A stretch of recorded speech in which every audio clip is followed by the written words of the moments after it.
the love song of J. Alfred Prufrock is a poem, it still has two central characters, J. Alfred Prufrock himself and an unnamed woman. It's fair to say that most adults would say that 40 is barely middle-aged, but J. Alfred Prufrock would surely disagree. In fact, he's ashamed of aging, expressed in his embarrassment over his thinning hair. Maturity seems to have brought him nothing but self-loathing and a fear of intimacy so great he's in a state of emotional paralysis. Though he has known the arms already, known them all, arms of beautiful women, he does not dare to share his most intimate thoughts for fear of rejection.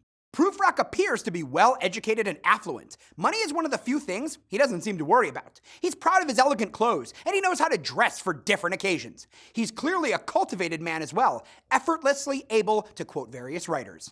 Despite these advantages, he's a powerfully insecure man, and he projects his insecurity onto others, imagining women are making fun of him behind his back and won't understand or care about the things he wants to tell them. The other central character in the famous fragmented poem is the unnamed woman.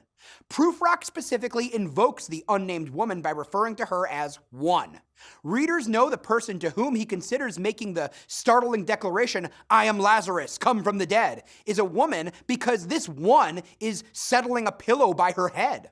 Her rejection of the statement, "not what I meant at all," is repeated, as if to emphasize the cruelty of a listener's indifference to such a statement.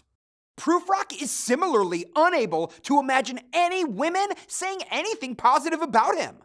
And he seems queasy at the thought of women's actual bodies or faces. He identifies with St. John the Baptist, a biblical prophet, and when he imagines himself as Lazarus, another biblical character whom Jesus raised from the dead even after his body had begun to decay, he's referencing how he'd like to open his heart to the woman he loves about what it was like beyond the reach of the living, but he fears her response would be even crueler than beheading him. She might find his story dull and pointless. Prufrock is once again projecting his own emotions onto others.